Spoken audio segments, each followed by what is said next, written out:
Ever heard a story that just throws you for a loop? You Yeah. think you've got someone pegged, and then, bam, something happens that just, I don't know, just changes everything. Yeah. Like, totally changes your perception of them. Yeah. I know what you mean. That's kind of what we're diving into today. Oh, wow. So imagine this. Okay. You're listening to a podcast, and there's this former inmate who just got out after like 25 years. Oh, okay. And he's talking all about his rehabilitation and how he's now an advocate for criminal justice reform. Right. And it's really compelling. Yeah. He seems sincere, you know? I can see that. But then, 9 months later, he's arrested for murder. Whoa. Like a really gruesome one. So what happened? Who is this guy? That's the million-dollar question, right? It's Sheldon Johnson. And honestly, ever since I heard about this, it's kind of been haunting me. Yeah. How can someone seemingly turn their life around and then commit such a horrific act? It's baffling. It really is. It really makes you question everything you thought you knew about second chances, you know? Like, can people really change? That's exactly what makes this whole deep dive so fascinating. And a little unsettling. For sure, a little unsettling. All right, so let's start from the beginning. Okay. Who is this Sheldon Johnson? Well, we know he was involved in a bunch of robberies back in 1999. Right. And he ended up getting mixed up with the Bloods gang. Oh, wow. And that ultimately landed him a 50-year prison sentence. Wow, 50 years. That's a long time. That's a serious sentence. Yeah, it really speaks to how tough the justice system was back then, especially for, well, you know. Especially for young black men caught in the system. Exactly. But here's where things take a turn. A turn how? Sheldon gets on the Joe Rogan podcast in February. Oh, wow. And he basically tells this incredibly powerful story about his transformation in prison. He talks about educating himself. Oh, wow. Finding this new purpose as an advocate for reform. And just his overall desire to break that cycle of violence and incarceration. That's power. I mean, if it's true. Right. And to add to all that, he even had a civil rights attorney with him on the podcast who basically vouched for him and praised all the work he'd been doing. So he had someone backing up his story. Exactly. And that really lent credibility to his narrative. Oh, yeah, especially during that time. You know, back then everyone was talking about criminal justice reform and Sheldon's story. It seemed to embody the hope for change. It really did. He became this symbol of second chances. I can see that. But to really get a feel for how compelling he was, Yeah. let's actually listen to a clip from that podcast episode. Okay. Here's Sheldon talking about what motivated him to turn his life around. All right. Get this from the podcast. Here's Sheldon. Yeah. I really said, I have to change my life. I have to change my life. I just can't do this. I had a wife. I had kids. I had family. Still, my son was growing up. He was hearing stories of my so-called notoriety. I just didn't want to be that dad. Wow. Hearing him talk about his family, his kids, it's hard not to be moved by that, right? Yeah, I can see that. It's like he's appealing to those deep-seated values. Exactly, like family, responsibility. Yeah, and that yearning to make things right. Yeah. He's presenting himself as a changed man. Totally. Someone driven by remorse. Right. And a desire for a better future, not just for himself, but for his loved ones. And the civil rights attorney with him really hammered home that narrative. How so? Well, he talked about how Sheldon's sentence was actually way harsher than what some convicted murderers get. Oh. So he basically framed Sheldon as a victim of a system that disproportionately punishes young black men. Oh, I see. So it added another layer to his story. Right. It made him both the perpetrator and the victim. Exactly. So that made his supposed transformations seem even more remarkable. Yeah, but then just 9 months after this podcast appearance, the whole narrative just implodes. Wait, what happened? It's like a rug being pulled out from under you. Okay, I'm on the edge of my seat. It's this stark contrast between the image of him as a reformed advocate and then, boom, the alleged perpetrator of this brutal crime. So what did he allegedly do? It forces you to reevaluate everything you thought you knew about him, Yeah. about Sheldon Johnson. All right, I need details. So on March 7th, Yeah. the police respond to a wellness check Okay. at an apartment building in the Bronx. Okay. Neighbors had reported hearing some really disturbing stuff. Like what? Gunshots. Oh, no. Someone pleading for their life. Oh, They'd seen someone coming and going with cleaning supplies. that's creepy. It's chilling, right? Yeah, totally. So the police finally get into the apartment. Mm. They discover a dismembered body. What? No way. The torso was stuffed in one of those blue storage bins, Oh, my God. and they found the head in the freezer. Oh, that's just off. That's horrifying. It's a level of brutality that's just, it's hard to fathom. Yeah, absolutely. And you want to know who the victim was? Yeah. Who was it? Allegedly, it was Colin Small. Who's that? He was another inmate with Sheldon. Oh, wow. So someone he knew from prison? Yeah. A former rival, actually. So maybe a revenge killing. That's what it looks like. It just doesn't add up with the image he presented on the podcast, you know? It really doesn't. The reformed advocate, the guy wanting to break the cycle of violence. All right. None of it makes sense. And was there any evidence linking him to the crime? Well, yeah. Like what? The surveillance footage showed him at the apartment with those cleaning supplies. Oh. He was carrying that blue bin in, but he never brought it out. Yeah, that's pretty damning. And if that wasn't enough, the superintendent of the building reported seeing Sheldon trying to disguise himself with a blonde wig. Wow, he was really trying to cover his tracks. It seems that way. So what now? We have this articulate advocate from the podcast and then this brutal murder. Right. It's this jarring contrast. Yeah, what's the truth? It really makes you wonder about identity, about deception. Yeah, and just the human capacity for good and evil. Like, was his transformation on the podcast real, or was he playing us all along? It's a puzzle, that's for sure. And that's a question that we're going to delve into even deeper as we continue this deep dive. Okay, sounds good. I'm ready for more. But before we do that, Yeah. I'm going to shift gears a bit and talk about some of the other cases mentioned in that podcast episode. Oh, there were more. Yeah, and they all touch upon these similar themes of darkness, justice, and the complexities of human behavior. Okay, I'm intrigued. Let's hear it. All right, so one of the other cases that really stood out to me was the story of Riley Strain.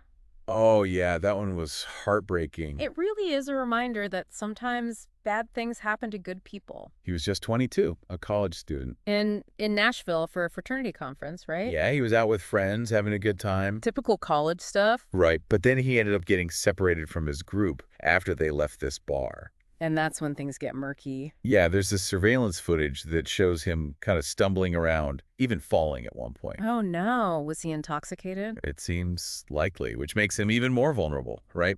Absolutely. If he was disoriented, he could have been an easy target, you know? Yeah, and sadly, that's the last anyone saw of him.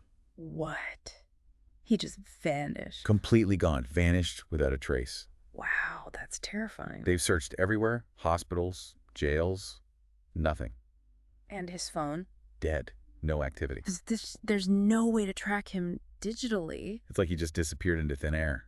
Man, I can't imagine what his family is going through. I know. It's just agonizing. No answers. Just endless possibilities. It's gotta be a nightmare. There is one small glimmer of hope, though. Oh, yeah. What's that? His family is working with Apple, trying to use data from his Apple Watch to maybe pinpoint his location. It's a long shot, but I guess it's worth a try. Right. At this point, they're grasping at anything that might lead them to Riley. It's crazy how technology can be both a blessing and a curse sometimes. Totally. It connects us, but it can also create these digital trails that can be used in ways we never intended. Absolutely. Speaking of technology, that brings us to another case that really caught my attention. What's that? It's the story of John Barnett, a Boeing whistleblower. Oh, wow. Whistleblowers, they always seem to end up in sticky situations. It's true. They're often putting themselves at risk by speaking out. Right, because they're challenging powerful entities. Exactly. And in John's case, he was blowing the whistle on some serious safety concerns at Boeing. Like what kind of concerns? He was particularly worried about the 787 Dreamliner. Oh, wow. Those are supposed to be some of the safest planes out there. That's what they tell us. But John was claiming that Boeing was prioritizing production speed over safety. That's a dangerous combination. It is. And he had some pretty specific allegations. Like what? He claimed there was a 25% failure rate in the emergency oxygen systems. Whoa, 25%. That's a 1 in 4 chance that the oxygen won't work if you need it. It's terrifying. And he didn't just keep this information quiet. Oh, yeah. Whistleblowers rarely do. He went public with it. Even did an interview with TMZ. Wow. He wasn't messing around. Nope. He was really concerned about the 737 MAX 9 jets being rushed back into service after that incident where a door panel blew off mid-flight. Yeah, I remember that. It was all over the news. It's scary to think that these planes could have serious safety issues and we just wouldn't know about it. Well, that's what whistleblowers are for. They bring those issues to light. But it can come at a cost. Unfortunately, yes. In John's case, he filed a retaliation lawsuit against Boeing. Claiming they were making his life difficult because he spoke out. That's right. He said they created a hostile work environment. So what happened? Did he win the lawsuit? Well, here's where things get really suspicious. Oh, boy. Just one day after giving a deposition for his lawsuit, he was found dead in his truck. Dead. Gunshot wound to the head. Whoa, hold on. That's a little too convenient, isn't it? It does raise a lot of questions. Like, was it really suicide or was he silenced? Right. The police initially ruled it a suicide, but there were some inconsistencies. Like what? Well, they found a gun in his hand and a note nearby. Sounds like an open and shut case. But John's lawyers insist that he wasn't suicidal. So they think there's more to the story. They said he was in good spirits, looking forward to moving on from this whole ordeal. So it sounds like they believe he was murdered. That's what they're suggesting. And to make things even more intriguing, Yeah. Boeing and United Airlines have a string of safety incidents this year. Really? Like what? Tires falling off during takeoff, engine fires, planes skidding off runways. Whoa, that's a lot. It makes you wonder if there's some systemic issues at play, just like John was claiming. Yeah. This whole thing is starting to sound like a cover-up.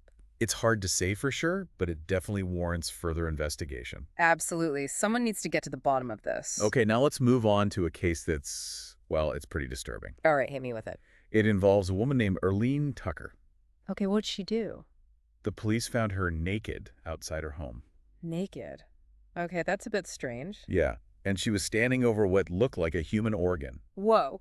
What? It turned out to be a heart. Oh my God, whose heart? Her mother's. She killed her own mother. That's what she allegedly confessed to. This is just awful. She claims she cut out her heart to inspect it. Inspect it? That's just creepy and disturbing. Yeah, and she also made some strange comments about her mother being mean to her because of her skin color. So maybe there's a mental health component to this. It seems likely her family said she had a history of mental health issues. Oh, wow. So this is just a tragic situation all around. It really is. Her mother had actually moved in with her to help care for her. And then this happened. It's just heartbreaking. It's a reminder that sometimes people are battling demons we can't see. And that those demons can sometimes lead to horrific acts. It's a sobering thought, that's for sure.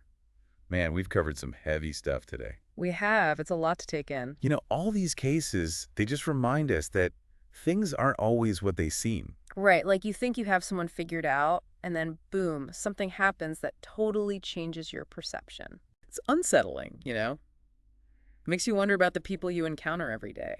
Yeah, like, are they who they say they are? Exactly. Are they wearing masks? And are we just completely oblivious? It's like, can we ever really know anyone? I mean, look at Sheldon Johnson. Right, the reformed advocate turned accused killer. You hear him on that podcast talking about his family, his remorse. You want to believe him. You do. You want to believe in redemption. But then you hear about the murder. And it's like, was it all a lie?